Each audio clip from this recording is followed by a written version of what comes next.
Okay, we are live on Facebook. I'm Rachel Flower from Excluded UK, and this is episode 3 of our Raw and Real series, is what we're calling them. We're just going to come on here live every day, and I'm going to be talking to one of the members from within the Excluded UK community for them to share with you the story about how being excluded from government support measures has affected them and their families, and really just to give a little bit of a human insight. And we're getting a lot of press coverage this week, which is fantastic. The media have been sharing stories, either written press, or we've had some TV interviews and radio interviews, which is really, really fantastic. But we wanted to have some people come here onto our social media platforms as well. And today I have Liv Cooper. Hi, Liv. Hello. Thank you so much for agreeing to come and do this episode with me. I was so pleased when you said yes, because you are our first woman, and you're also representing what I would call the younger end of our Excluded UK community, which is really, really important, because I feel so sad when I received your message and heard your story, because you're really at the start of your kind of working career, and it's really tough to be going through this experience at such a young age. So would you just tell everybody how you came to be part of the Excluded community, and you know, a little bit about yourself in terms of where you are in your life? Okay, so I'm currently a student at Sheffield Hallam University, studying journalism, PR and media. So any job I have is sort of a part-time, just kind of like on the side that fits around that to earn a bit of money. I started my new job on the 29th of February and was refused furlough by my employer. So I didn't find the Excluded group until quite late on, actually. I think I only joined a couple of weeks ago. But I think I found you through Twitter. I think I saw that you were trending on maybe like a Twitter bomb or something, and then went through and just found the Facebook group. So you've been studying at university and working part-time to fund that, of course, because, you know, you self-funding as a student, and you'd worked for that employer for quite a while, and then they refused to furlough you, is that right? Yeah, so I worked for them for just under 2 years before that. And then I went from December till, again, the 29th of February without being employed by them. So it was literally, in the 2 years, I'd worked for them longer than I hadn't really. So it felt like a bit of a kick in the teeth for them to turn around and say no. But yeah, the reasonings were a bit poor as well. It was kind of a case that they'd come to a business decision not to furlough anyone who started after the 28th of February. So they just decided not to. Yeah, and this is one of the problems we've had overall with the job retention scheme. We've got a lot of excluded members whose employers have denied them furlough, and there's no legal obligation on employers to go along with the furlough scheme, and no way for you as an individual, unfortunately, to leverage that. So am I right in thinking that you've had to leave university? Yes, so I can't move into my new flat until the 1st of July. Luckily, my student loan covers my rent, but there's not a lot of money after that. So in terms of actually being able to afford to live there, I was really struggling. So I ended up coming home and just having to live off my parents, basically, which ideally I wouldn't have done. I'd have stayed and funded myself. But yeah, I've had to leave and come home. And what will that mean for your studies going into next year? Have you any idea yet? Luckily, because I'm a first year student, they've just passed us on to the next year of the course. So they didn't end up grading any sort of coursework or anything. But had I been second year or third year, I would have really struggled, because I'm not sure what the policies are for them at the minute, but I know there's been quite a bit of uproar with the university as to the lack of help that they've been given. And what difference would it have made for you then if you had been able to access some furlough support during this time? What would life have looked like? It would have meant that I could have probably stayed in Sheffield a little bit longer. I mean, it's nice to have been able to come home over summer anyway and see my family. I've got 2 younger brothers and a younger sister, so it's nice to be back, but at least I would have had that option to stay had I wanted to. And again, just being able to fund myself. I don't like relying on people for especially money. So to have that bit of income myself, that's kind of what gets me through.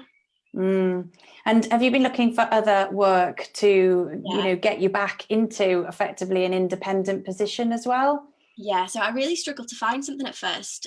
By the time I realised that I could actually find work elsewhere, there was no real jobs going. Everywhere like Tesco and Asda and places like that that had been taking on quite a lot of people had now stopped recruiting. I was quite lucky to find a full-time job with Capita on a 4-month contract, which should then kind of lead back into when I'm starting my studies again. So it should tie in quite well. Yeah, I mean, this was, I wanted you to also give us a little idea of what it's like for other young people who, in your friendship groups. I know you mentioned that you've got other friends who are really struggling and being excluded from financial support. Can you give us a little bit of an insight into what that's like for that age group? Yeah, so I think this age group as a student is hard enough anyway, because you're obviously living off your student loan, which for some people it doesn't even cover the rent, so they have to get jobs, which is then I think taken away from that so kind of like social aspect of university. If you're having to work, I've got a lot of friends who are student nurses who are working 12-hour shifts and not being paid, so it's hard for them to then get a job on top of that when they're on a placement and be able to earn that money and be able to do the things that they want to do. Yeah, of course. And when you're thinking about, actually getting back to your studies in September and looking forward, does it worry you about job prospects, or do you think that there's going to be, some optimism? What's the general consensus within your age group? I think, to be honest, it's probably quite positive, because I know a lot of part-time roles they do target at students. So with everywhere like starting to open back up, I feel like it could be all right. I do worry that I will struggle to get a job, but I'm quite optimistic. So I'm hoping that something will come along, and I know I've got quite a lot of experience in different things. So I'm hoping that that would go in my favour. However, I know that not a lot of students have had that chance. Obviously, like I say, the student nurses, like they just might not get the same opportunity that I do. Yeah, I really love that there's so much, resilience in your age group. And what do you think as you've been immersing yourself in the excluded community? Because I know that you've been engaging and supporting people, and I really value that from you, because you'll be aware that it's been a very difficult time for so many people. Do you feel you've been able to contribute and help some people with your positivity? I hope so. I definitely feel like there's a very strong sense of community in the group, and I definitely feel a lot better in myself, like mental health wise, for being in the group, because I felt so alone for the majority of lockdown, because I was thinking everyone else seems fine and it seems like it's just me that's struggling. So when I found the group, it was nice that there were other people in the same position. So I hope I have managed to like bring some positivity, as you say. Yeah, no, you have definitely. It was why I wanted to bring you on today, because we've got so many people that have kind of reached a very low in their lives, a really low point. And, I think what we've been trying to achieve in the group as well is kind of everybody being able to support one another and pull each other through the bad days. And I've spoken to you on some of your bad days where you've been feeling really, I know moving back home was a really big thing for you. It felt like a backward step.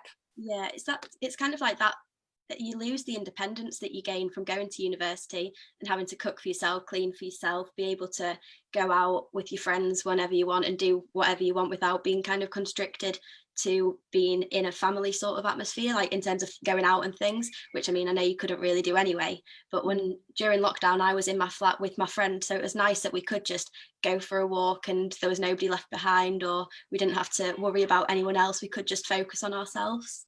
And of course, working and having an independent income brings that sense of freedom.